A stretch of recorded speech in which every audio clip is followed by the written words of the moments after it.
ජාතික භික්ෂු පෙරමුණේ සභාපති හඳුගුණ රතනපාල හාමුදුරන් වහන්සේ ඇතුළු වැඩම වදාළ ගෞරවනීය සංඝරත්නයන් අවසරයි. ඒ වගේම ජාතික ජන බලවේගය නියෝජනය කරමින් මෙම අවස්ථාවේ සහභාගී වෙන සියලු දෙනාගෙනු අපි මාධ්‍යවේදී හිතවතුන් ඇතුළු සියලු දෙනාගෙන් අවසරයි. පළමු කොටම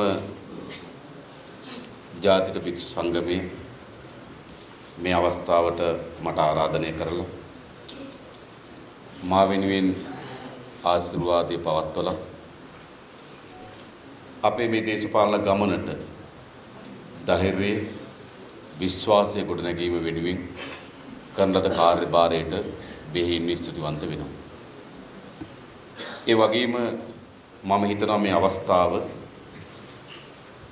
අපේ රටේ තීරණාත්මක දේශපාලන අවස්ථාවක් නිසා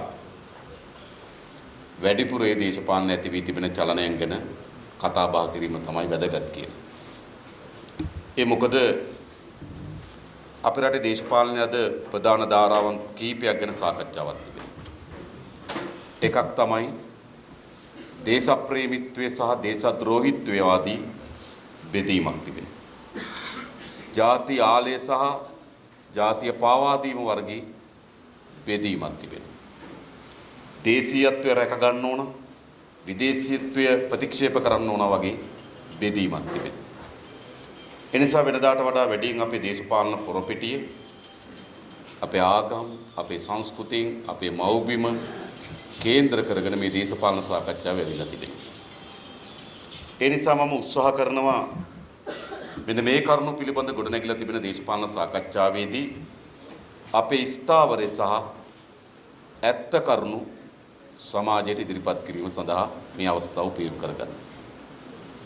විශේෂයෙන්ම මේ දේශපාලන බෙදීමේදී විශාල සක්‍රියතාවයකට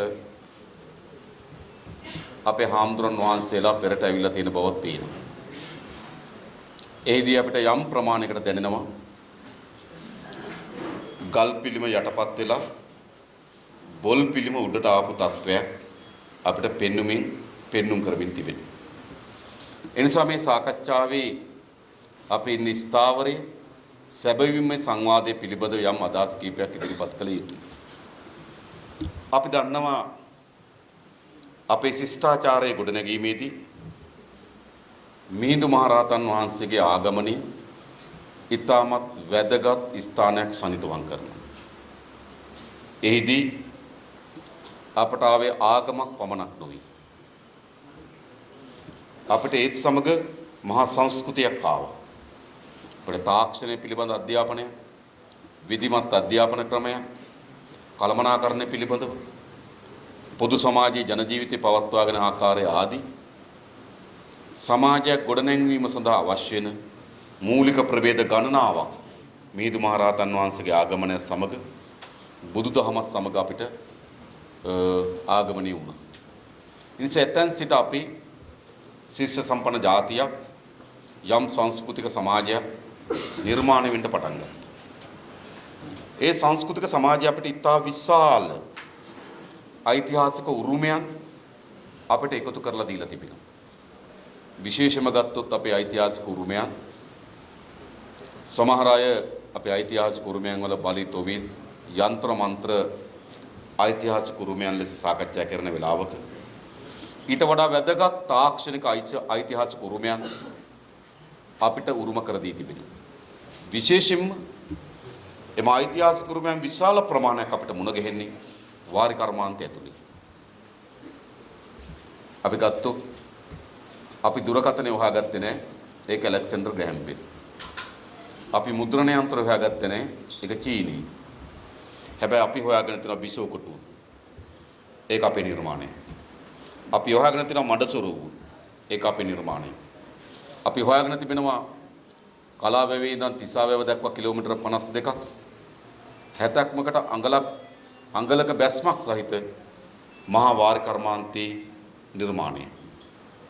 අපි හොයාගෙන තිබෙනවා ශීඝ්‍රීය නිර්මාණය බැලුවොත් එවැනි චතුරස්‍රාකාර ඍජුකෝණාස්‍රාකාර විවිධ පිහිටීම් නිර්මාණය කරේ කොහොමද? මොන ලම්බකේද තිබුණේ? මොන දුරේක්ෂයද තිබුණේ? කිසිවක් නැතුව විශාල තාක්ෂණයක් ඒ තුල ගැබ්වී තිබෙනවා. මහ පොළොවේ ඉඳන් සීගිරි ගල මුදුනේ වතුර මලක් තිබෙනවා. සාමාන්‍යයෙන් දැන් උඩට වතුර මලක් ගෙනියන්න නේද? ඇන්ටන් ජලනලයි සෙල්ටන් වතුර පොම්පේ ඕන වෙනවා. හැබැයි මුකුත් නැති. ඒ නිසා අපිට විශාල තාක්ෂණික උරුමයක් සහිත ජනතාවක්. හැබැයි අපි මේ උරුමය සාකච්ඡා කළ යුත්තේ කොහොමද? අපි විශ්වාස කරන ඒ උරුමය තොරම්බල් කිරීමේ යන දේශපාලන වේදිකාවේ තොරම්බල් කිරීමේ මෙවලමක් නෙවෙයි. ඒ උරුමය මත පිහිටා අපි ඉදිරියට යන්න සමත් වුණාද නැද්ද කියන කරුණ තමයි මම හිතන්නේ අපි වැදගත්කම තිබෙන්නේ. ඉතිහාසයේ විසින් අපි මුතුන් මිත්තන් විසින් අපිට මහා තාක්ෂණික උරුමයක් උරුම කරලා දීලා තිබුණා. උදාහරණයක් ගත්තොත් මම නැවත කියන්න. අපිට වැව් 32000ක් තිබුණා. වැව් 32000න් වැව් 14000 දැන් ඉතුරු වෙලා තිබෙනවා. ඒකෙන් වැව් 2000ක් පමණයි හොඳ තත්ත්වයේ තියෙන වැව් 12000ක් තිබෙන්නේ විනාශකාරී තත්ත්වයේ. හලාවත ඉඳන් හෙට්ටිපොළ දක්වා කිලෝමීටර 50ක පාර හදනකොට වැව් 52ක් විනාශයටපත් වී තිබෙනවා. එනිසා අපි ඓතිහාසිකව අපිට ලැබිච්ච උරුමයන් මත පදනම්ව මේ රට අපි ඉදිරියට ගෙන යන්න සමත් වුණාද නැද්ද? බොහෝ දේශපාලකයන් අපි ඓතිහාසික උරුමය තමන්ගේ දේශපාලන වේදිකාවේ දේශපාලන සටන් පාඨයක් බවට පත් කරගෙන තිබුණාට ඒ මත පදනම්ව අපේ රට ඉදිරියට ගෙන යන්න බැරි වුණා. මම උදාහරණයකට ගත්තොත් අපේ වැව් 32000ක් තිබුණා. වාරි කර්මාන්තය ඇතුළේ විශාල තාක්ෂණයක් අපිට හිමි වී තිබුණා. අපේ එක වැවක්වත් මධ්‍ය කඳුකරේ තිබුණේ නැහැ. එක වැවක්වත් අපේ මධ්‍ය කඳුකරේ ගොඩ නැගුණේ. කාට හරි තර්ක කරන්න පුළුවන් එදා තාක්ෂණෙ තිබුණේ නැහැ කියලා. නමුත් වාරි කර්මාන්තය ඇතුළේ තමයි අපි ප්‍රබලතම තාක්ෂණෙ තිබුණේ. මධ්‍ය කඳුකරේ එක ජලාශයක් ගොඩ නැගුණේ. මධ්‍ය කඳුකරේ මුළුමනින්ම අපි අපේ හදවත ලෙස ආරක්ෂා කරා. අර බේකර් කියන සුදු ජාතිකයා ඔහු කියනවා හෝටන් තැන්නේදී අලි 108ක් ඝාතනය කරා කියලා. එහෙනම් අලි ඉඳලා තියෙන්නේ කොහෙද? අලි හිටියේ මධ්‍ය කඳුකරේ. අද මධ්‍ය කඳුකරේ අලි නෑ. ඒ කියන්නේ හෝටන් තැන්නේ අලි නෑ. අද අලි ඉන්නේ මින්නේරියේ, හසලක, මයියංගඩි අලි ඔක්කොම මෙහෙට ආවා. විශාල වනාන්තරයක් තිබුණා. ඒක විශාල අපේ රටේ හදවත හැටියට අපේ මුතුන් මිත්තන් ආරක්ෂා කරා. හැබැයි ඓතිහාසික උරුමය ගැන කතා කරන මුතුන් මිත්තු මොකද කරේ? අපේ මුළු මධ්‍ය කඳුකරේම විනාශයටපත් කරා. ජලාශ ගොඩ නැගුවා. ඒ ජලාශ වලට අද මොකක්ද සිද්ධ වෙලා තිබෙන්නේ? ඒ ජලාශ වලින් විශාල ප්‍රමාණයක් අද 150කට වඩා වැඩි රොම් මඩ වලින් පිරලා තිබෙනවා. අපේ ජීවිත කාලය ඇතුළත එද අපි පොඩි කාලේ පන්ති ඉගෙන ගත්තා නායම් නැති රටක් කියලා. හැබැයි අපි වැඩි වීටපත් වෙනකොට නායන රටක් නිර්මාණය වුණා. විශාල නියගයන් සහ ගම් වතුර රටක් නැති රටක් හැටියට පොඩි කාලේ ඉගෙන ගත්තා. හැබැයි විශාල නියගයන්ට සහ විශාල ගම් වතුරට මුහුණ දෙන රටක් අපිට නිර්මාණය වුණා. ඒ නිසා මේ පාලකයන් අතීතයේ උරුමයක් ගැන සාකච්ඡා කරමින් තිබුණට කියන්නේ ඒවා කවදාවත් ස්ථිතික දේවල් නෙවෙයි. කතන නතර දීපින දේවල් නෙවෙයි. මිනිසාගේ ස්වභාවයෙන්ම තමයි ඒ මත පදනම්ව ඉදිරියට යා යුතු තිබුණේ. හැබැයි අපි ඉදිරියට ගියේ නැහැ. මේ පාලකයෝ මුළුමනින්ම ඒ මත පදනම්ව ඉදිරියට යනවා වෙනුවට ඒ ගමන් මාවත විනාශයටපත් කර තිබෙනවා. හැබැයි එසේ විනාශයටපත් කරමින් යලි ಜಾති ආලයක් පිළිබඳව, දේශ අභිමානයක් පිළිබඳව, දේශ ප්‍රේමිත්වයක් පිළිබඳව, දේශීය උරුමයක් පිළිබඳව දේශපාලන වේදිකාවේ තොරම්බල් කරන්න පටන් ගන්න තිබෙනවා. ඇයි දේශපාලන වේදිකාවේ මේක තොරම්බල් කරන්න පටන් ගන්න තිබෙන්නේ? අන් කවරක්වත් නිසා නෙවෙයි. ඉපදෙන අපි හැම කෙනාටම අපි ඉපදෙන පවුලේ සමාජ තත්ත්වයේ අපි ජීවත් වෙන සමාජ පරිසරයේ ඒවා විසින් අපිට අධ්‍යාත්මයක් ඇතුළු කරනවා. අපි ගත්තොත් ඉපදෙනකොට නිකන් හිස් කලයක් වගේ. මේ හිස් කලයට වතුර පුරවන්නේ කවුද? ආරම්භයේදී වතුර පිරවන අපේ පවුලේ ස්වභාවය, පවුලේ තිබෙන සමාජ තත්ත්වයන් මේ විසින් මේ කලේ පුරවනවා. අපි හැමදෙනාටම අධ්‍යාත්මයක් ඇතුළු වෙනවා. ඒතර මායි පුතනේ උදාහරණයකට ගත්තොත් සිංහල බෞද්ධ පවුලක. ඒතර මට හොඳ නරක පිළිබඳ කියලා දෙන්නේ ජාතක කතාවේ. උත්සාහවන්ත වෙන්න, ධෛර්යවන්ත වෙන්න කියලා දෙන්නේ ජාතක කතාවේ. ඉවසන්න, අනෙකාට ආදරය කරන්න කියලා දෙන්නේ ජාතක කතාවේ. දෙමෝපියන්ට සලකන්න, ඥාතීන්ට ලෙන්ගතු වෙන්න, පොදු සමාජයේ පුරවැසියෙක් ලෙස හිතන්න කියලා උගන්වලා දෙන්නේ ජාතක කතාවේ. ඒ නිසා මගේ අධ්‍යාත්මයට එම බෞද්ධ සංස්කෘතිය ඇතුල් වෙනවා. අපි ජීවත් වුණේ පන්සල ආසන්නයේ. පන්සලේ හාමුදුරුවෝ පාරේ වැඩම වුණකොට අපි දුවගෙන ගිහලා වඳිනවා. ඒ අධ්‍යාත්මය අපේ ජීවිතයට ඇතුල් වෙනවා. ඉතින් අපේ පවුලේ ස්වභාවය, අපි ජීවත් වෙන සමාජ වටපිටාවත් විසින් අපි හැම කෙනාටම අධ්‍යාත්මයක් ඇතුල් කරනවා. සිංහල බෞද්ධ පවුලක් නම්, සිංහල බෞද්ධ පරිසරයක් නම්, ඔහුට සිංහල බෞද්ධ අධ්‍යාත්මයක් ගොඩනගෙන. ඔහු ඉපදී තිබෙන්නේ කතෝලික පවුලක් නම්, කතෝලික පරිසරයක් නම්, ඔවුන්ට නේද කතෝලික ඒ අධ්‍යාත්මයක් ඇතුල් කරනවා. ඔහු ඉපදී තිබෙන්නේ මුස්ලිම් පවුලක නම්, ඉස්ලාම් ධර්මයේ නම්, ඔහුගේ සමාජ පරිසරයේ එසේ නම්, ඔහුට එවැනි අධ්‍යාත්මයක් ඇතුල් කරනවා. ඒ නිසා අපි හැම දිනාටම තමන්ගේ පවුලේ ස්වභාවය, එහි තිබෙන ආගමික වටපිටාව, ජීවත් වෙන සමාජ වටපිටාව විසින් අපි හැම කෙනාටම අධ්‍යාත්මයක් ඇතුල් කරනවා. පුද්ගලිකව මට ගත්තොත් ඒක සිංහල බෞද්ධ අධ්‍යාත්මයක් මට තිබෙනවා. පාලකයා මොකද කරන්නේ? මේ අධ්‍යාත්මය අපේ පතුලේ තැම්පත් වී තිබෙනවා. පාලකයා කරන දේ තමයි තමන්ගේ අසාර්ථකභාවයේ කඩයිමට ගියාට පස්සේ මේ අධ්‍යාත්මය අවසනවා. ඔන්න අපේ සිංහලකමට විනාශ වෙන්න යන්නේ. අපේ බෞද්ධ ආගම විනාශ වෙන්න යන්නේ. වෙන අය අපේ ආක්‍රමණය කරලා තිබෙන්නේ. සිංහල ජනතාව අඩු වෙලා අනෙක් ජනතාව වැඩි වෙලා සිංහල ජනතාව අනතුරට ලක් වෙලා තිබෙන්නේ. අපේ අධ්‍යාත්මය අවසනවා. ඒ මොකක් නිසාද? ඔවුන්ට ආර්ථිකය ගොඩනැගුවා කියලා අපිට කතා කරන්න බෑ. ප්‍රජාතන්ත්‍රවාදයේ නිදහස ස්ථාපිත කරා කියලා සාකච්ඡා කරන්න බෑ. රට සමෘද්ධිමත් රාජ්‍යයක් කරා කියලා සාකච්ඡා කරන්න බෑ. අන්නේ අසාර්ථක භාවයට පත්වෙච්ච පාලකයා අපේ අධ්‍යාත්මික ඇතුල් කරන තමන්ගේ දේශපාලනයට. ඒ නිසා තමයි කියමනක් තිබෙන්නේ තක්කඩියාගේ අවසන් නවාතැන්පල ජාතිවාදී ආගම්වාදී. තක්කඩියාගේ අවසන් නවාතැන්පල සියල්ල අසාර්ථක වුණාට පස්සේ ඔහු ඒක අවසනවා. දැන් දේශපාලන පොරපිටිය මේක තමයි සිද්ධ වෙමින් තිබෙන්නේ. අපි හැම කෙනාගේ ඒක මුස්ලිම් නායකයන් ගිහිල්ලා මුස්ලිම් ජනතාවගේ අධ්‍යාත්මය අවසනවා. දෙමළ නායකයන් ගිහිල්ලා දෙමළ ජනතාවගේ හින්දු දෙමළ සංස්කෘතික අධ්‍යාත්මය අවසනවා. සිංහල නායකයන් ඇවිල්ලා සිංහල ජනතාවගේ සිංහල බෞද්ධ අධ්‍යාත්මය අවසනවා දේශපාලන පොරපිටියට. අපි එකක් අපේ හාමුදුරන් වහන්සේලා ඉදිරිපිට මේ රටේ ජනතාවට සපත කරන්න ලෑස්ති. අපි අපේ දේශපාලන න්‍යාය පත්‍රයේ කොටසක් බවට කිසිසේත්ම ආගම හෝ ජාතිය අපි උපයෝග කරගන්නේ නැහැ. ඒක අපේ දේශපාලන න්‍යාය පත්‍රයේ කොටසක් නෙවෙයි. හැබැයි අද මොකද සිදුවී තිබෙන්නේ? මේ සියල්ල දේශපාලන න්‍යාය පත්‍රයට ඇවිල්ලා තිබෙනවා. සමහර පන්සල් නේද? සාමාන්‍ය ගමක පන්සලක් ගත්තොත් ඒ පන්සලේ හැමදෙනාම කටින පින්කමනම් තියෙන්නේ.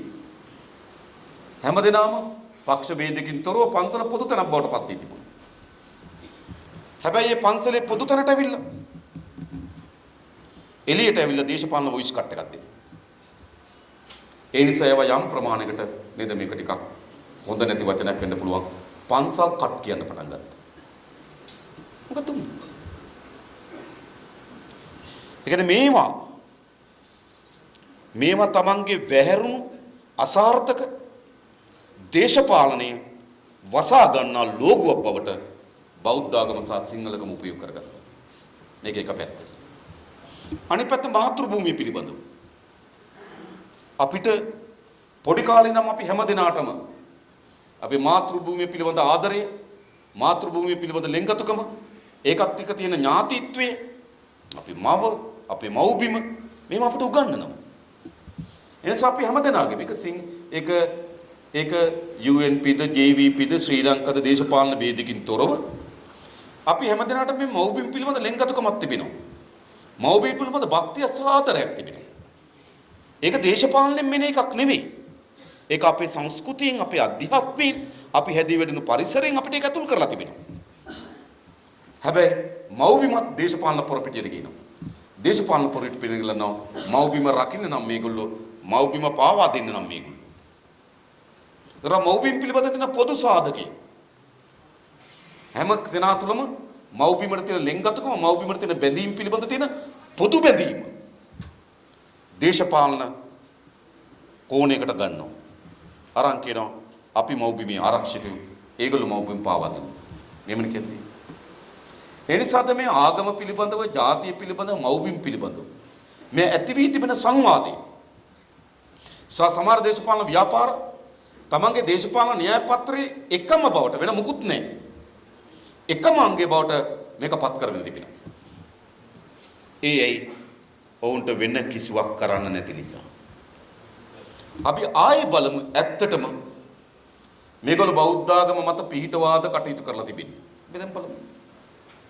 මට මතකයි මේ ළඟදී කම්මැල්ල වීර මහත්මයාගේ කතාවකදී ඔහු ඉදිරිපත් කරා මේ අය ඇවිල්ලා ටෙලිවිෂන් බෞද්ධයෝ කියලා. මතක ඇති එතුමාගේ කතාවේදී එක තැනකදී කිව්වා මේ එක ජනාධිපති අපේක්ෂකෙක් අපේක්ෂකකම ගත්තා විතර රටේ තියෙන දේවාල ඔක්කොගෙම රවුමක් ගහලා ආවා කිව්වා. සමහර දේවාල තිබෙනවා මේ කාන්තාවකට දරුවන් හම්බෙන්නේ නැතුනහම ඒ දේවාලයට ගිහලා බාර වෙන්නේ. මේ ජනාධිපති අපේක්ෂක ඒ දේවාලයටත් ගිහලා. මම දන්නේ. ඉතින් මෙහි කවුද මේ? මේ ටෙලිවිෂන් බෞද්ධයෝ. දැන් අපි දැක්ක පහුගිය කාලේ දිගටම ජනාධිපති මන්ත්‍රී ලයිව් බණ අහනවා.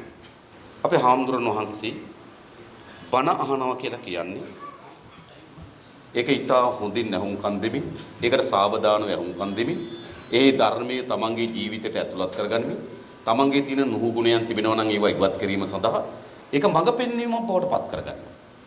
බෑ සජීවී බණ අහන්න පුළුවන්ද? කැමරා 4ක් විතර දානවා. කැමරා 4 එක එක ඇන්ගල් ගන්න එහෙට මෙහෙට දුවනවා. වයර් රදින කොල්ලෝ දෙන්නෙක් විතර ඉන්න කොල්ලෝ නේද? සාමාන්‍යයෙන් මේක මෙහෙම කරන්නේ නැත්නම් මේ අල්ලන් ඉන්නේ ඉඳ. හරිද? දමන්දක එක සහෝදරෙක් නැමි යනවා. එතකනේ නේද? නැමි කියන්නේ නේ වීඩියෝ කරන්නේ නේද? ඔව්. අපි හේරත් අය මම දැකලා දැන් නැමි යනවා. හරිද? ඉතින් එක්කෙනෙක් නැමි යනවා. තව කෙනෙක් වයර් රදිනවා. ඉතාලම සැර ලයිට් එකක් ගහලා. හරිද? ඊට පස්සේ කැමරා එහෙට මෙහෙට කරනවා, කට් කියනවා, අනිත් එකට දෙන්න කියනවා. කෙනෙක් බණ අහනවා. වෙන්න පුළුවන්ද? ඒ ටෙලිවිෂන් බණ. ඒ නිසා අපේ රටේ අර කම්මල් වීර මහත්තයා කිව්වා වගේම ටෙලිවිෂන් බෞද්ධයෝ ඉන්නවා. අපි ටෙලිවිෂන් බෞද්ධයෝ නෙවෙයි. ඒ නිසා ඔවුන් ධර්මයේ මත පිහිටා කටයුතු කරන්නේත් අපිට කමක් නැහැ. ඔවුන් සැබවින්ම ධර්මයේ මත පිහිටා කටයුතු කරනවා නම් යම් ප්‍රමාණයකට පොඩි අයිතියකුත් තියෙනවා. ඒක තමයි දේශපාලනයට ගන්න. ඔවුන් ධර්මයේ මත පිහිටා කටයුතු කරන්නේත් නැහැ. ඔවුන්ගේ ක්‍රියාකාරකම්, ඔවුන්ගේ ආණ්ඩු පාලනයේදී සහ ඔවුන්ගේ පුද්ගලික ජීවිතයේදී ධර්මයේ තිබෙන අංශු මාත්‍රයක්වත් ඔවුන් උපයෝග කරගන්නේ නැහැ. හැබැයි ඔවුන් ටෙලිවිෂන් එකේ බණ අහනවා, ටෙලිවිෂන් එකේ බෞද්ධකම් පෙන්නනවා. ඒකෙන් කියන්නේ මොකක්ද? ඉතාමත් ලාභයට මේ බෞද්ධකම දේශපාලන පොරපිටිය විකුණනවා. එතකොට සමහර විට මාධ්‍ය මාතෘ අපෙන් අහනවා සහෝදරය අරගොල්ලෝ නම් මේ බෞද්ධ වගේ හැමදාම පන්සල් යන ඕගොල්ලෝ යන්නේ නැද්ද කියලා. දැන් වැරදි කවුද? දැන් වැරදි වෙලා තින්නේ අපි. එයි අපි ටෙලිවිෂන් එකට පේන්න ධර්මයේ නොයදෙන නිසා. අපි එකක් වගකීමෙන් කියන්න පුළුවන්. ඔය හැම කෙනාටම වඩා වැඩි පුද්ගලිකව මමත් අපේ පක්ෂයේ අයත් ධාර්මිකයි. ඔය හැම දිනාටම වඩා වැඩි. හැබැයි දැන් අපි ප්‍රශ්න කරමිට ඔබ වහන්සේලා මං හිතන්නේ නේද? අපි ජනතාව මේ ජාතික ජන බලවේගයට උදව් කරන්න, මේ අපේක්ෂකට උදව් කරන්න කියලා පන්සලකට මොකද දාන්නේ? ඒගොල්ලෝ බෞද්ධද? ඒ දැන් බෞද්ධකම මනින් නිර්ණායක බවට පත් වී තිබෙන මොකක්ද? ටෙලිවිෂන් එකේ පන්සල ඇතුලේ ඉන්නවාද? ටෙලිවිෂන් එකේ වැඳගෙන ඉන්නවාද? ටෙලිවිෂන් එකේ අපේ හාමුදුරනේ කියලා නේද පපුවට අත තියා ගන්නවාද? අන්න එතකොට බෞද්ධකම කියනවා. අපි බෞද්ධ නෙවෙයි කියලා කියනවා. අපි කියනවා නැවතත් බෞද්ධ ආගමේ තිබෙන මූලික හරයන් සමග ඔය හැම දිනාටත් වඩා වැඩියෙන් අපි හොඳින් ජීවත් වෙනවා. මම හිතන්නේ බුදුරජාණන් වහන්සේ දේශනා කරන ධර්මයේ ඒක. ඒ ධර්මයට අනුරූපී වන පරිදි අපි අපේ ජීවිතය හැඩගස්සගෙන තිබෙනවා. මේ පොදු යහපත වෙනුවෙන් ඒ පොදු ජනතාවගේ වමන පොදු ජනතාවගේ ඉදිරි ගමන වෙනුවෙන් අපි අපේ ජීවිතය හැඩගස්සගෙන තිබෙනවා. ඒ කිසිසේත්ම අපි අපේ දේශපාලන පොරපිටියේ කොටසක් බවට පත් කරගන්නේ නැහැ. හෙටත් ආගමට දිය හැකි හොඳම දේ මොකද්ද? ආගමට දිය හැකි බෞද්ධ ආගම වේවා, හින්දු ධර්ම වේවා, කතෝලික ධර්ම වේවා, ඉස්ලාම් ධර්ම වේවා, මේ හැම ධර්මයකට කළ හැකි උතුම්ම ක්‍රියාව තමයි ධර්මයයි දේශපාලනයයි පටලවා නොගැනීම. මම මේකෙන් කියන්නේ නෑ හාමුදුරන් වහන්සේලා දේශපාලනය දෙන්න එපා කියලා. මොකද හාමුදුරන් වහන්සේලා විශේෂයෙන්ම අපේ රටේ නේද? විශේෂ අපේ රටත් ජනතාවත් මුහුණ දීපු අසිරිතම තත්ත්වවලදී ඒවට එරෙහිව හැමදාම පෙරමුණ හිටපු කණ්ඩායම. බ්‍රිතාන්‍ය අධිරාජ්‍යවාදීන්ට එරෙහිව සටන් මධ්‍යස්ථාන බවට පත් වුණේ පන්සල. බ්‍රිතාන්‍ය අධිරාජ්‍යවාදීන්ට එරෙහිව ඒ සංස්කෘතියට එරෙහිව සංස්කෘතික කේන්ද්‍රය බවට පත් වුණේ පන්සල කේන්ද්‍රගත සංස්කෘතිය. අපි ඒක පිළිගන්නවා. මේකෙන් කියන්නේ මේ හාමුදුරන් වහන්සේලාට පැවරලා තිබෙන සමාජ කාර්යය අත්හරින්න කියන එක නෙවෙයි. හාමුදුරන් වහන්සේලා සමාජ කාර්ය කරන්න ඕන. මා මේකෙන් කියන්නේ දේශපාලකයා ආගම තමන්ගේ දේශපාලන වෙනුවෙන් බද්ධ නොකරගත යුතුයි. ඒක තමයි මේ වෙලාවේදී බෞද්ධ ආගමට කළ හැකි උතුම්ම කාර්යභාරය තමයි දේශපාලනට බෞද්ධ ආගම, දේශපාලනට ආගම සම්බන්ධ නොකර ගැනීම. අපි කරනවා. මම හිතන්නේ ඒක තමයි බෞද්ධ ආගම වෙනුවෙන් කළ යුතු ප්‍රථම කාර්යය. ඊට පස්සේ එනවා මේ ඔගොල්ලෝ රට නේද දේශප්‍රේමීද දේශද්‍රෝහීද ජාතියාලේද ජාතියාලේ නැද්ද? ජාතියාලේ මනින් නිර්ණායකේ මොකද්ද? පළමුවත් මව්බිම, දෙවනුවත් මව්බිම, තුන්වෙනුවත් මව්බිම කියලා පපුවට ගහගන්න එකද? එහෙම නැත්නම් මව්බිම ඉඹින එකද? මං කියන්නේ ඒවා අපිට ජාතියාලේ මේ විදිහට කියන්න පුළුවන්. අපිට අපි මේ රටට ආදරේ පළමුවත් මව්බිම, දෙවනුවත් මව්බිම අපිට මේ මහ පොළොව ඉඹ ගන්න පුළුවන්. හැබැයි ඒක ඉඹගත්තට හෝ ඒක කිව්වට හෝ අපේ මව්බිම ආරක්ෂා වෙන්නේ. අපේ මව්බිමට පළමුවත් දෙවනුවත් තෙවනුවත් නෙවෙයි අපිට ලක්ෂවතා ලක්ෂයට යනකම් කියන්න පුළුවන් මව්බිම කියලා. එහෙම කිව්ව කල මව්බිම රැකෙන්නේ. ඉඹලා රැකෙනවනම් අපිට දෙවුන්දර තුඩු ඉඳන් පේදුරු තුඩු දක්වා මේ පහ පොළ ඉඹගෙන යන්න පුළුවන් මේ මව්බිම රැකෙනවනම්. එහෙම රැකෙන්නේ නැහැ. මව්බිමක ආරක්ෂාව රඳාපවතින්නේ කුමක් මතද? විශේෂයෙන් ගත්තොත් මේ නිශ්චිත මොහොතේදී අපි හිතනවා අපේ රටට මේ වෙලාවේදී මම හිතන්නේ තව දශක ගණනාවකදී අපේ රට විදේශීය යුද ආක්‍රමණයක් එන්නේ නැහැ. ඒ කියන්නේ නේද? එංගලන්ත හමුදාව ගොඩ බැස්සා වගේ නැත්නම් ඉන්දියන් හමුදාව ගොඩ බැස්සා වගේ කොහරි බලවත් රාජ්‍යක හමුදාවක් අපේ රට ගොඩ බැහැලා අපේ රට ආක්‍රමණය කිරීමේ යුද්ධයක් මෑත කාලේ අපේ රටේ ඉන්නේ නැහැ. මම හිතන්නේ ඒක අපි මිත්‍යාවට යන්න ඕනේ නේද? කවුරු හරි රටක් අපේ රට ආක්‍රමණය කිරීමේ යුද්ධයකට අපි මුහුණ දෙන්නේ නැහැ. ඇත්තට මේ රටවල් වලට එහෙම අපේ රට ආක්‍රමණය කරන්න ඕනෙත් නැහැ. ඒ කියන්නේ තව දුරටත් මේ නිශ්චිත හමුදාවන් එවලා රට නේද රටට පැනලා ආක්‍රමණය කළා බයිනෙත්තු අරගෙන කාලතුවක්කු අරගෙන අපේ රට ආක්‍රමණය කරන්න ඕනේ නැහැ. දැන් අධිරාජ්‍යවාදීන්ගේ රටක් අත්පත් කර ගැනීම උපාය මාර්ග වෙනස් වෙලා තිබෙනවා. ඉස්සර කාලතුවක්කු බයිනෙත්තු අරගෙන රටක් ආක්‍රමණය කරේ අද ආක්‍රමණය කරන්නේ බීෆ් කේස් එක අරගෙන. මේකේ ලිපි ටික දාගෙන ඇවිල්ලා තමයි රටක් ආක්‍රමණය කරන්නේ. ඒ නිසා දේශප්‍රේමීත්වය කියලා කියන්නේ අන්නේ විදේශීය ආක්‍රමණයේ තිබෙන නව ස්වරූපය හඳුනාගෙන ඒ නව ස්වරූපයට අපි යටත් වෙන්න ඉඩ දෙනවද නැද්ද? ඕකේ ප්‍රශ්නේ. ඒ නිසා අපේ මව්බිමට අපි ආදරේ නම් මව්බිමේ ආරක්ෂාව සැබවින්ම ප්‍රාර්ථනා කරනවා නම් අපි කළ යුතු වන්නේ එක අපේ ආර්ථිකයේ ස්වාධිපත්‍යය අපි අත්පත් කරගන්න එක. ආර්ථික ස්වාධිපත්‍යද අපිට හිමිලා තිබෙන්නේ. මම උදාහරණ කීපයක් කියන්නම්. 2017 වසරේ අපිට පිටරට භාණ්ඩ විකුණලා හම්බුනේ ඩොලර් කෝටි 1180යි. ඩොලර් බිලියන කියන කෝටි 100 මම බිලියන කියන්න. බිලියන 11.8යි. නේ ඩොලර් කෝටි මේ බිලියන 11.8යි අපේ අපනයන ආදායම. අපේ ආනයන වියදම ඩොලර් බිලියන 22.2යි. ඒ කියන්නේ මොකද්ද අපිට ඩොලර් බිලියන 10.8ක් මදි පිට රටින් බඩු ගේන්න. ඒ කියන්නේ අපිට බඩු විකුණලා හම්බුනේ ඩොලර් බිලියන 11.8යි. පිට රටින් බඩු ගේන්න අපිට ඕනේ වුණා ඩොලර් බිලියන 22.2ක්. ඉතින් ඩොලර් බිලියන 10.8ක හිගයක් තියෙනවා එතන. ඊළඟ ගිය අවුරුද්දේ අපේ ණය ගෙවීමේ විදේශීය ණය ගෙවීමේ ණය පොලි වාරිකයේ එකතුව බිලියන 4යි. එතකොට අපිට බිලියන 14ක් බිලියන 15 ආසන වශයෙන් බිලියන 15ක් අපිට ඕන. අතිරේකව. දැන් අපිට මොකද වෙලා තිබෙන්නේ? විදේශගත ශ්‍රමිකයෝ වෙනවා බිලියන 7.5ක් වගේ.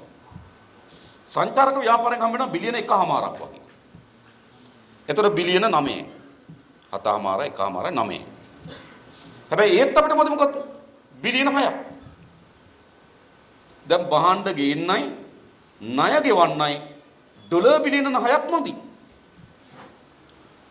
මදි කියලා මොකද කරන්න වෙන්නේ අපිට? නා අපි පස්සේ ගෙවන්නම් කියන්නද බෑ. අපි බඩු ගේන්නේ නැහැ කියන්නද බෑ. ඒ ගේන්න තු බෑද? ඒ ඩොලර් බිලියන 6ක් අපිට මදි. ඒ නිසා අනිවාර්ය ලෙස අපි මේ පාලම් හදන්න, පාරවල් හදන්න, බෝක්කු හදන්න නෙමෙයි. අනිවාර්ය වෙසෙන් අපි අපේ බහඬ ආනයනය කරන්න හෝ ණය ගෙවන්න හෝ අපි ඩොලර් කෝටි 600ක් ණයට ගන්න ඕන. පිටරටින් ණයට ගන්න ඕන. දැන් මොකද වෙලා තිබෙන්නේ? දැන් සිද්ධ වෙලා තියෙන්නේ තමයි රටේ ආර්ථිකයේ ස්වාධිපත්‍ය ආරක්ෂා වෙනවද? කණ්ඩ ණයට ගන්න වෙලා නම් ණය ගෙවන්න ණයට ගන්න වෙලා නැති තියෙනවනේ. දැන් අපිට කියන්න පුළුවන් අපි මා අනර්ග මාතෘ භූමියක හිමිකරුවෝ කියලා. නේද? අපි ජපානයට ගිහලා කිව්වොත් මහා මාතෘ භූමියක හිමිකරුවෝ කියලා. ඊට කලින් යාළුවා ජයිකේගේ ණය ගෙවලා දාන්න කියලා.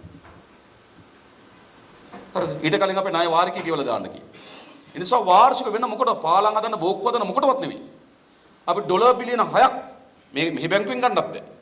සමහර ණය අපිට තියෙනවා මේකෙන් ගන්න දේශීය ණය.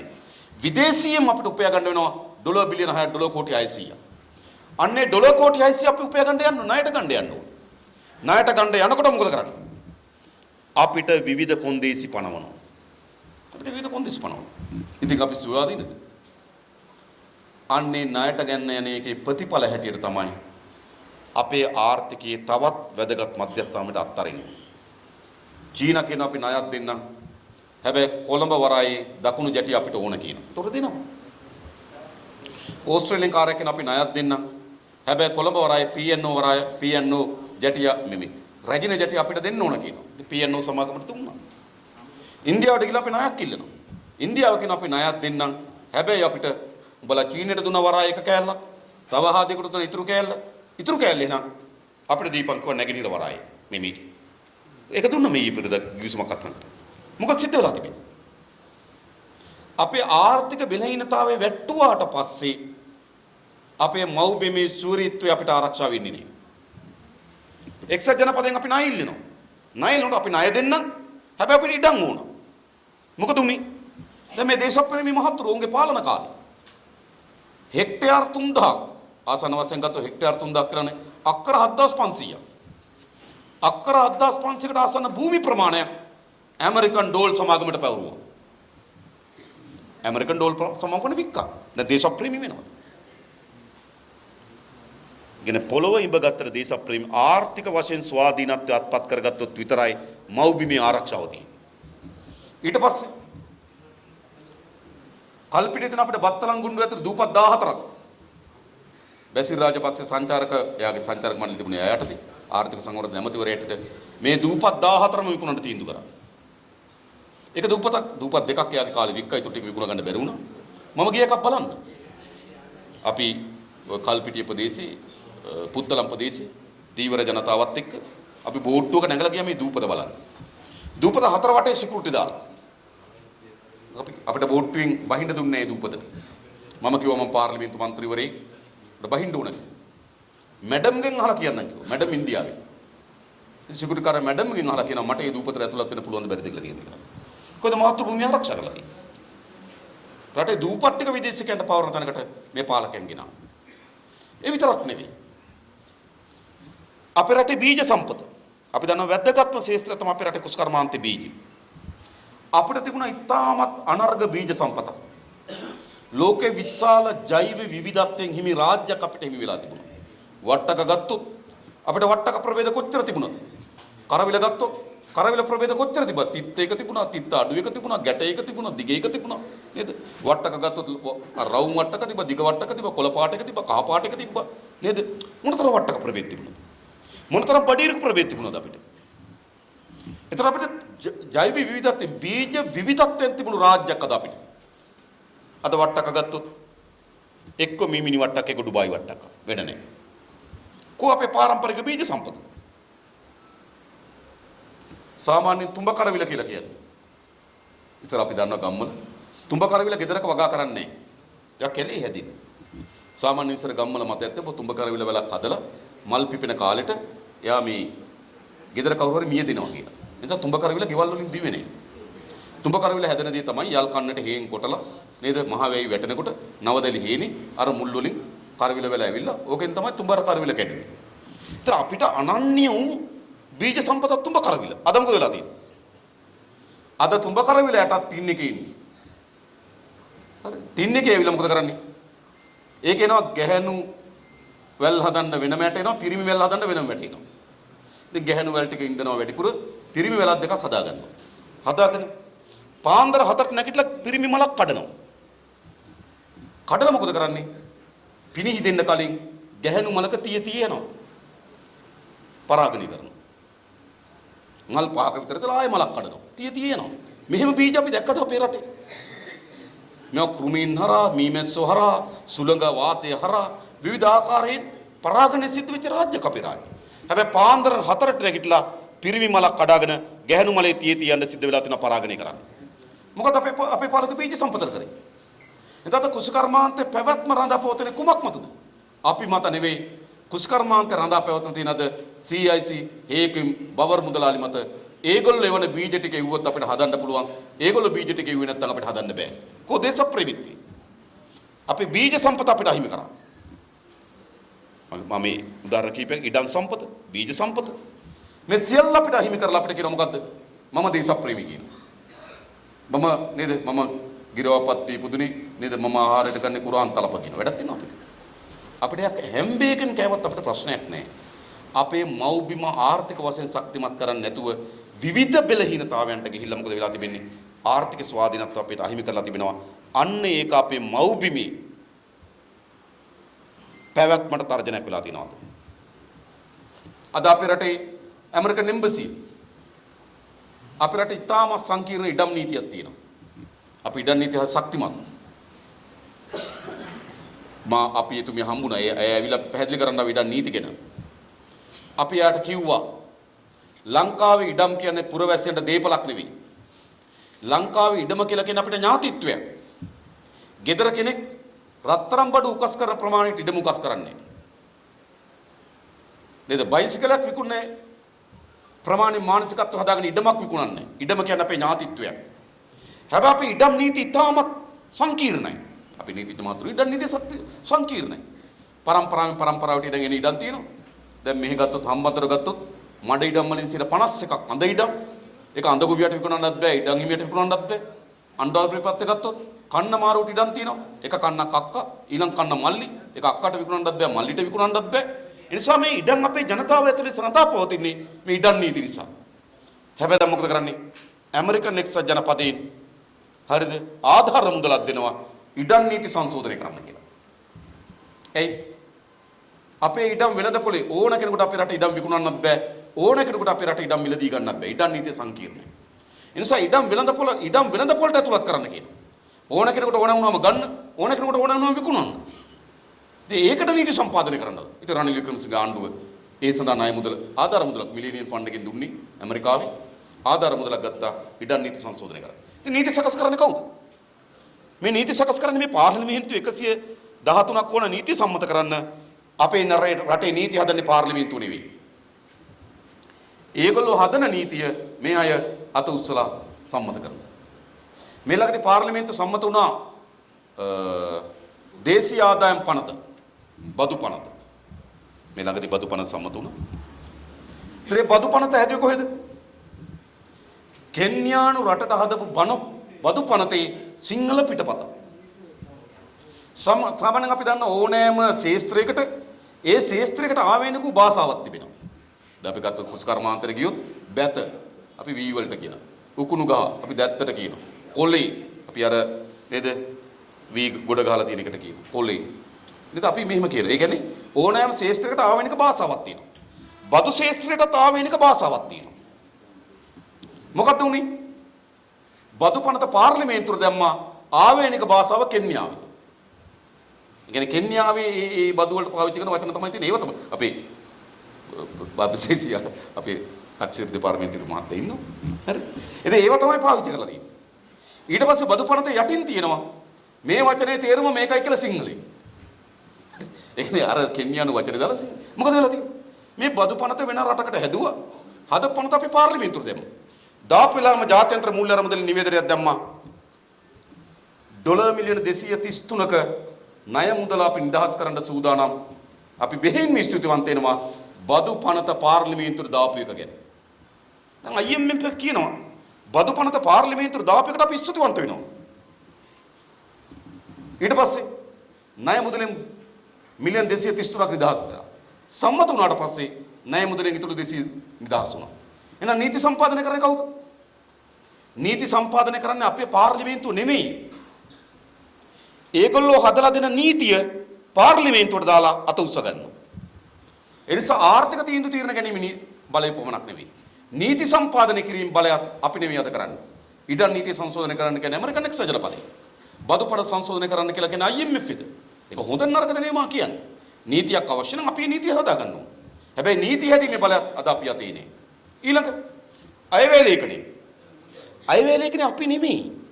අයවැය ලේඛන ඉදිරිපත් කරන දවසේ මම දන්න පත්තරවල දැන්වින් දාන හැම ශාස්ත්‍රීයකම යෝජනා ගේන්න කියලා හැම අයම හම්බ වෙනවා නේද? මුදල් අමාත්‍යාංශ ලේකම්තුමයි මුදල් ඇමතුමයි ජනාධිපතිවරයයි නේද? අයවැයට කලින් දවසේ මේසයක් වටේ වාඩි වෙලා බර කල්පනාව කියන ෆොටෝ එකක් යනවා. මතකද? හැම අයවැය ලේඛනින් ෆොටෝ එකක් යනවා. ජනාධිපතිවරයා ඉන්නවා, මුදල් ඇමතිවරයා ඉන්නවා, මුදල් අමාත්‍යාංශ ලේකම්වරයා ඉන්නවා. පෑනක් කරේ කනට ගහගෙන නේ මෙහිම අතේ තියාගෙන මෙතන කියනවා බර කල්පනාක අයවැය ලේඛන හදන ෆොටෝ එක යනවා ලංකාදීපේ දිවින පතර මුල් පිටුවේ ජනාධිපති මුදල් ඇමති මුදල් ලේකම් අයවැය ලේඛන පිළිබඳ බරපතල සාකච්ඡාවක්. බොරු. අයවැය ලේඛන හදන්නේ ජාත්‍යන්තර මූල්‍ය අරමුදල. හදනවා විතරක් නෙවෙයි අයවැය ලේඛන ඉදිරිපත් කරන දවසට මූල්‍ය අරමුදල නියෝජන දෙන්නේ කියනවා පාර්ලිමේන්තුවට. ඇවිල්ලා බලාගෙන ඉන්නවා අපි හදපු එකමද කියවන්නේ කියලා. ඉතින් අපිට කියන මොකද්ද? මව්බිමට නේද හරි ආදරේ ලෙන්ගතු දේශප්‍රේම නෑ. අපිට ආර්ථික ස්වාධීනත්වය හිමි වී තිබෙන්නේ. අපිට නීති සම්පාදනය කිරීමේ ස්වාධීනත්වය හිමි වී තිබෙන්නේ. අපේ රටේ දේශපාලනය. අපේ රටේ දේශපාලන පක්ෂ හසුරුවන්නේ කවුද? ඉන්දියානු තානාපති කාර්යාලය සහ ඇමරිකානු තානාපති කාර්යාලය. ජනාධිපති මෛත්‍රීපාල සිරිසේන මහත්මයාත් අගමැති රනිල් වික්‍රමසිංහ මහත්මයාත් අතර රණ්ඩු ආපුවාම රනිල් දුවගෙන ගියේ කාගාවටද? රනිල් දුවගෙන ගිහලා කියනවා ඇමරිකන් එක්සත් ජනපදයේ කාර්යාලයට ඇමරිකන් එක්සත් ජනපදයේ තානාපති කාර්යාලයට ගිහලා කියනවා අපි අතර රණ්ඩුවක් වෙන බේරලා දෙන්න බැරිද කියලා අහනවා. ඒගොල්ලෝ තමයි වෙලා බේරන්නේ රණ්ඩු. සමහර ජනාධිපති අපේක්ෂකව තීරණය කරන්නේ මේ එම්බසිස්. පක්ෂවල නායක තීරණය කරන්නේ තානාපති කාර්යාලය. මේක ඇත්ත. දැන් සාමාන්‍යයෙන් ගත්තොත් ඔය ගොඩාක් අය කිව්වා මේ ගෝඨාභය රාජපක්ෂට පුරවැසිභාවය අයින් කරන්න නැති බොරු අයින් කරනවා. කවුද සතුටු? දැන් මම දැකලා තියෙනවා අපේ ඔය සාමාන්‍යයෙන් අපේ තරුණිය කැනඩාවේ මොකක් හරි නගර සභාවකට ලංකාවේ කෙනෙක් තෝරාපත් වුණාම අපි හරියට සතුටු වෙනවා. කැනඩාවේ අහවල් නේ ටොරොන්ටෝ නගර සභාවේ ශ්‍රී ලාංකිකයේ තීරී ඇති ශ්‍රී ලාංකිකින් හරිය අපිට සතුටුයි. ඉතින් ඇමරිකාවට කොච්චර සතුටු වෙනවද තමන්ගේ පුරවැසියෙක් වෙන රටක ජනාධිපතියෙක් වුණා. මම හිතන්නේ. ඒ කියන්නේ අපි වෙන රටක අපේ පුරවැසියෙක් නේද? ඒ රටේ නගර සභාවේ മന്ത്രി කෙනෙක් බවට පත් වුණාම අපි හරියට උද්දාමයටපත් වෙනවා. කැනඩාවේ ටොරොන්ටෝ ප්‍රදේශයේ නගර සභාවට ශ්‍රී ලංකාවේ කෙනෙක් තීරීපත් වී තිබෙනවා. එයාට අපි නේද ආශිර්වාද කරනවා. හරි සතුටුයි. ඇමරිකාව කොච්චර සතුටු වෙයිද? ඇමරිකන් කෙනෙක් වෙන රටක ජනාධිපති කෙනෙක්. ඉතින් ඒගොල්ලෝ දෙනවා ඔක්කොම. හරිද? ඒවා දෙන්නේ නැතුව ඉන්නේ මම දැක්කේ තුමම කියනවා අප්‍රේල් මාසේ 17 වෙනිදා ඇප්ලිකේෂන් එක ඉදිරිපත් කරන්න මැයි මාසේ 3 වෙනිදා සති දෙකෙන් හම්බුණා කියලා දෙනවා. ඇයි? ඒගොල්ලන්ට අවශ්‍ය නැ දේශපාලන න්‍යායපත්‍ර දියත් කරගන්න පුළුවන් නායකයෝ ඒගොල්ලෝ හදනවා.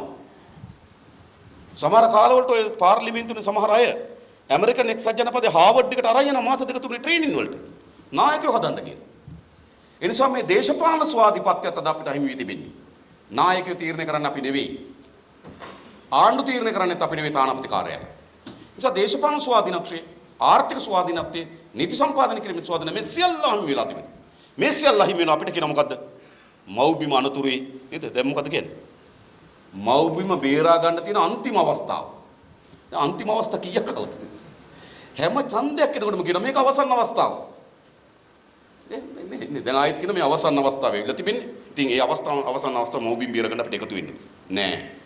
මේගොල්ලෝ හැමදාමත් කරේ අපේ මව්බිම විශාල අනතුරකට ගෙනිච්චා. දේශප්‍රේමිත්වය කියන කවරක්වත් නෙවෙයි. මව්බිමට සැබවින්ම ලෙන්ගතුයි කියලා කියන්නේ. අද අපිට මම කලින් කිව්වා වගේ විදේශ හමුදාමය ආක්‍රමණයක් අද අපිට නැහැ. හැබැයි අපි විදේශයේ ඇති වෙන යුද්ධයන්ට මැදිහත් වෙච්ච රාජ්‍යයක් කරා. 2017 ඇමරිකන් එක්සත් ජනපදයට එක්ක ආරක්ෂක ගිවිසුමක් අත්සන් කරා. අත්සන් කරේ ගෝඨාභය රාජපක්ෂ. ඒ ඇමරිකන් එක්සත් ජනපදයට එක්ක අත්සන් කරපු ගිවිසුම කුමක්ද? අවුරුදු 10කට අත්සන් කරේ ඒක. ඒ ගිවිසුම අනුව මේ කලාපයේ ඇති වෙන ඕනෑම යුද්ධයකදී අපේ ගොඩබිම, අපේ මුහුද, අපේ ගුවන් සහ යටිතල පහසුකම් ආහාර, තෙල්, ඉඳුම් මිටුම් මේවා සපයන්න අපි බැඳිලා යන ඇමරිකන් එක්සත් ජනපද හමුදාවට. ඒ කියන්නේ අපේ කලාපයේ යුද්ධයක් ඇති වෙන ඕනෑම වෙලාවකදී ඇමරිකන් හමුදාවට අපේ ගොඩබිම පාවිච්චි කරන්නත් පුළුවන්, අපේ මුහුද පාවිච්චි කරන්නත් පුළුවන්, අපේ ගුවන් පාවිච්චි කරන්නත් පුළුවන්, අපේ ලැබුම් ගන්නත් පුළුවන්, අපි ආහාර දෙන්නත් බැඳිලා ඉන්නවා, අපි තෙල් බෙන්නත් බැඳිලා ඉන්නවා. දැන් කොහේ හරි රටක් එක මේ කලාපයේ ඇමරිකාව යුද්ධයක් පටන් ගන්නවා. අපිට ආණ්ඩුවකට තීරණය කරන්න කරුණු කී තුනක් තියෙනවා. එක්ක අපි ඇමරිකාවේ පැත්ත ගන්නවද? එක්ක අනිත් රටේ පැත්ත ගන්නවද? එහෙම නැත්නම් ඒගොල්ලන්ගේ යුද්ධේ අපි පැත්තකට වෙලා ඉන්නවද? මේක අපිට කරන්න පුළුවන්. හැබැයි මේ ගිවිසුම අනුව අපි අනිවාර්යයෙන්ම කාගේ පැත්තද? මොකද අපේ ගොඩබිම දෙනවා නම්, අපේ මුහුද දෙනවා නම්, අපේ ගුණ දෙනවා නම්, අපි තෙල් ආහාර සහ ඉඳුම් හිටුම් දෙනවා නම් ඒකෙන් කියන්නේ මොකද්ද? අපි නියෝජනය කරන්නේ ඇමරිකන් එක්සත් ජනපදයේ පැත්ත යුද්ධයේදී. ඉතින් අද මොකද වෙලා තිබෙන්නේ? ඒක තමයි 2017 ඒ ගිවිසුම තමයි දීර්ඝ කරලා අත්සන් කරේ. ඒකට තවත් අතිරේක වශයෙන් තමයි සෝෆා ගිවිසුම පිළිබඳ සාකච්ඡා වෙලා තියෙන්නේ. සෝෆා ගිවිසුම මොකද්ද තියෙන්නේ? සෝෆා ගිවිසුමේදී කියනවා මොකද්ද? ඒන හමුදාවන්ට අපි ඇමරිකන් තානාපතිය එක කතා කරා මේකෙන්. ඒන හමුදාවන්ට ලංකාවේ වරදක් කරොත් ලංකාවේ නීතියට යටත් නැහැ කියනවා. දැන් ඒකයි කරන්න හදන්නේ. ඒන හමුදා නිලධාරියෙක් වාහනයක් කෙලවන්න ගිහිල්ලා කෙනෙක් මිය ගියොත් එයාට අඩුම තරමේ පොලිසිය ගිහිල්ලා පැමිණිල්ලක්වත් දාන්නයි තියෙන්නේ. ඒකයි සෝෆා ගිවිසුම. දැන් ඔය රනිල් වික්‍රමසිංහ සාකච්ඡා කරමින් ඉන්න ගිවිසුම. ඒ ඉන්න හමුදා නිලධාරියෙක් නේද? ගැහැණු ළමෙක් දූෂණ ලක් කරොත් ඒ පිළිබඳව යාට අයිතියක් නැහැ. අපි එයාගෙන් ඇහුවා මේක අපේ රට ඇයි ඒගොල්ලන්ට නීතිය දෙන්නේ? ඇයි ඒගොල්ලෝ අපේ රටේ නීතියට ඇතුළත් නෑ? ඕගොල්ලන්ගේ රටේ නීති ක්‍රියාත්මක කරන ස්ලෝ අපි ඉක්මනින්ම යුද අධිකාරියට ගෙනියනවා. අපි කියව ඒතර කාර් එකේ හැප්පිලා දැන් අපි නීතිඥ මාත් ඉන්නවා. ඒ වින්දිතේට මොකද දෙන සාහනේ? වින්දිතේක් ඉන්නව එතන. ඈ දූෂණ ලක් වුණා නම් ඒ කාන්තාව. දූෂණ ලක්. ඈ වාහනක හැප්පුණා නම් ඒ දරුවා. එයාට මුකුත් නෑ. ඉතින් මේකේ උසම තමයි ඊළඟ ඉන්න හදන්නේ. දැන් ඒකේ උසමට විරුද්ධ විශාල බන්ධක පහුගිය කාලේ ඇමරිකන් එක්සත් ජනපද සෝෆා අස්සම් කරන්න යනවා. සෝෆා කීකේ කෑගගා ගියා. ඊයේ පෙරේද කෙහිලි රඹුක් වෙලා කියන මොකද්ද? අපි ආවමත් ඒ ගැන කතා කරන්න සාකච්ඡා කරන්න ලෑස්ති කියලා. මොකක්ද මේ කියන්නේ? දැන් මේ ඔය පිට මාස 7-8කට කලින් මොකද්ද? සෝෆා එකට විරුද්ධව පාර්ලිමේන්තුවේදී එළියද නේද පාරද කෑගාපු අය ජනාධිපති ඡන්දෙනකොට කියනවා අපි ආවත් සෝෆා එක ගැන යලි සාකච්ඡා කරන්න කැමතියි කියලා ගෝඨාභය රාජපක්ෂගේ මාධ්‍ය ප්‍රකාශක කෙහිලි රඹුක් කළා කිව්වා. ඒකෙන් කියන්නේ මොකද්ද? ඒගොල්ලෝ දන්නවා ඇමරිකාව නැතුව ඒගොල්ලෝ ජනාධිපති වෙන්න බෑ කියලා. යටත් වෙලා තියෙනවා. එහෙම යටත් වෙච්ච මිනිස්සු අපිට ඇවිල්ලා මව්බිම් පිළිබඳ දේශප්‍රේමීත්වය පිළිබඳ දේශනා කරනවා.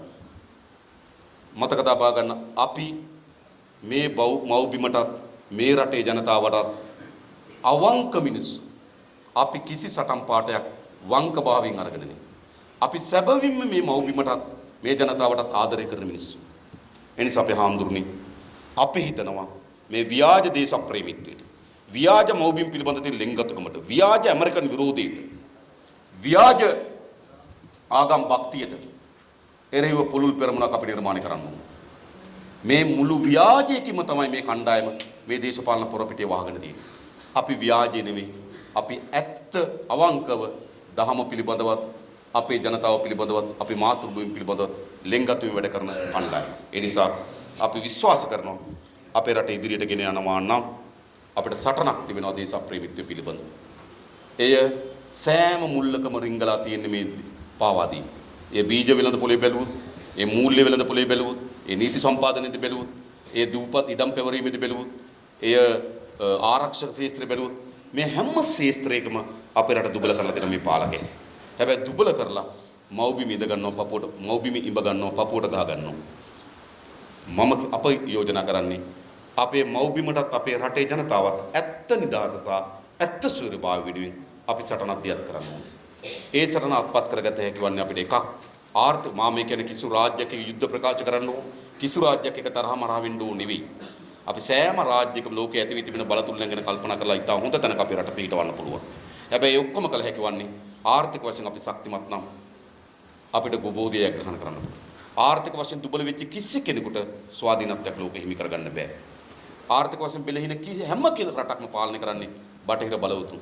එහෙනම් අපේ රට ආර්ථික වශයෙන් බෙලහින බවට පත් කරලා විශාල ණය ගුලහිර කරලා අපේ රටේ පෞරුෂයේ ගෞරවය අද නැති කරලා තිබෙනවා. ඒ නිසා අපිට අරගලයක් තිබෙනවා. අපේ රටට යලි පෞරුෂය, අභිමානය සහ ගෞරවය කැඳවගෙන ඉන්න. අන්නේ පෞරුෂය, අභිමානය සහ ගෞරවය කැඳවගෙන ඉන්න පෙළ ගැස්ම තමයි ජාතික ජන බලවේගය මේ ජනාධිපතිවරණ දියත් කරනු ලබන එක වැදගත් ශාස්ත්‍රය. ව්‍යාජ දේශප්‍රේමී නිලදරව් කරමින්, ව්‍යාජ ආගම් භක්තිකයන් නිලදරව් කරමින් සැබවින්ම මේ රටේ දේශප්‍රේමීත්වය, සැබවින්ම ධාර්මික භාවය රකින්න ජනතා බලවේගයක් අපි නිර්මාණය කරමු. ඒ වෙනුවෙන් අපේ හාමුදුරන් වහන්සේලා විශාල වැඩ කොටසක් පැවරී තිබෙනවා. මොකද අද මේ කරලී රඟ දක්වමින් තිබෙන්නේ බොල් පිළිම. අපි දන්නවා මම එයාගෙන ගොඩාක් කියන්න යන්නේ නැහැ. සමහර විශාල කඩවල් වල හිමිකරුව බවට පත් වුණේ කොහොමද බොරලැස් ගමේ. සමහර අය තුම්මල් ආසන විශාල මන්දිරවල හිමිකරුව බවට පත් වුණේ කොහොමද. සමහර අය ජනාධිපති උපදේශකත්වයේ කාඩ් එක තියන් හිටියේ කොහොමද. මම උන්වහන්සේලා ගැන සමහර අය නීති විරුද්ධ අලියතුන් ඇතු කරේ කොහොමද. මම උන්වහන්සේලා ගැන ගොඩාක් විවේචනාත්මක අදහස් ඉදිරි කරන්න සූදානම් නැහැ. නමුත් අපි හොයලා බලමු. ඒ නිසා අද කරලියට මතුවලා තිබෙන්නේ විශාල බොල් පිළිම් ප්‍රමාණයක් අද කරලිය මතු පිටට ඇවිල්ලා තියෙනවා. ඒ නිසා අද අපේ කරලිය ගල් පිළිම යටපත් වෙමින් තිබෙනවා. ඒ නිසා මම විශ්වාස කරනවා ජාතික භික්ෂු පෙරමුණ සැබෑ භික්ෂුගේ උරුමේ, සැබෑ භික්ෂුගේ කාර්යභාරය එදා මෛත්‍රී ආනන්ද හාමුදුරුවෝ දේශනා කරපු සැබෑ භික්ෂුගේ උරුමේ, සැබෑ භික්ෂුගේ සමාජ කාර්යභාරය කෙරෙහි ජාතික භික්ෂු පෙරමුණ නේද ඒ මත පිහිටවා කටයුතු කරාවි කියන දැඩි විශ්වාසක යුතුව නැවත වතාවක් මෙම අවස්ථාවට ආරාධනය කිරීම පිළිබඳව ඔබ වහන්සේලා විසින් අපිට ලබා දෙන ආශිර්වාදය පිළිබඳව බෙහෙින් ස්තුතිවන්ත වෙමින් ගෞරවය ප්‍රකාශ කරමින් මම නතර වෙනවා. බොහොම ස්තුතියි හැම දිනාටම මේ අවස්ථාවට මට ආරාධනා කිරීම පිළිබඳව අපිව පිළිගැනීම පිළිබඳව අවසන් කරනවා. බොහොම ස්තුතියි හැම දිනාටම.